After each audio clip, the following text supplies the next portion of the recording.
Hi friends, இன்றைக்கி நம்ம என்ன பார்க்க போகிறோம் அப்படின்னா, வாழைத்தண்டு எப்படி எடுக்கிறது அப்படின்னு சொல்லி தான் பார்க்க போகிறோம். இந்த மரம் வந்து வாழைக்காய் காய்ச்சிட்டு அது கீழே சாஞ்சிருச்சு.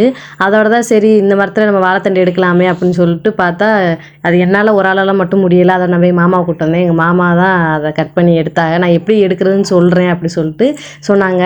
எங்கே சாஞ்சிருக்கோ அந்த இடத்துல கட் பண்ணி எடுத்துட்டு அதுக்கப்புறம் முனியில் வாழை இலை இருக்கும்ல, அந்த பக்கம் எது முடியவோ அதையும் அதோடையும் கட் பண்ணிடணும். கட் பண்ணிட்டோம் அப்படின்னா ஊட லைட்டாக கத்திக்கிட்ட கீறணும் அப்படின்னா இந்த மாதிரி எடுக்கிறதுக்கு 2 பக்கத்து எடுக்கிறதுக்கு ஈஸியாக வந்துடும்.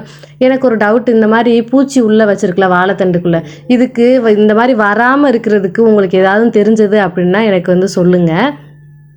ஏன்னா பார்க்கவே ரொம்ப கஷ்டமாக இருந்துச்சு. கஷ்டப்பட்டு நம்ம வளர்க்குறோம் ஒவ்வொரு விஷயமும். ஆனால் இந்த மாதிரி இருக்கையில் இதுக்கு என்ன பண்ணுறதுன்னு எனக்கு தெரியலை. இதுக்கு உங்களுக்கு தெரிஞ்சால் நீங்கள் கண்டிப்பாக கமெண்ட்டில் சொல்லுங்கள். நமக்கு வந்து வாழைத்தண்டு உடம்புக்கு அவ்வளோ நல்லது. இதை வந்து பொரியல்லாம் பண்ணலாம். உங்களுக்கு பொரியல் பண்ணுறது எப்படின்னு தெரியல அப்படின்னா நான் வீடியோ போட்டிருக்கேன், அதில் வந்து பாருங்கள். ரொம்ப டேஸ்ட்டாகவும் இருக்கும், ரொம்ப ஹெல்த்தியானதும் கூட, ரொம்ப நல்லது உடம்புக்கு. ஆனால் இதை எடுக்கிறதுக்கு என்னால் முடியலை, எனக்கு தெரியவும் இல்லை. இதுதான் ஃபஸ்ட் டைம்ன்றதுனால. அதோட மாமா தான் இப்படி தான் உரிக்கணும் அப்படின்னு சொல்லி எனக்கு சொல்லி கொடுத்துக்கிட்டே அவங்க வந்து உரித்து எடுத்தாங்க. பாருங்கள், இந்த அளவுக்கு வந்து ஒரேதாகவே அவங்க உரித்து எடுத்துட்டாங்க. அவங்க உரித்து எடுத்து என் கையில் கொடுத்ததை நான் தான் அந்த இலையில போட்டு ஒரு 2ஆக உடச்சிட்டேன். இது இந்த மாதிரி தான் கடைசியாக இருந்தது. நீங்களும் இதே மாதிரி கிடைச்சா ட்ரை பண்ணி பாருங்கள். டாட்டா.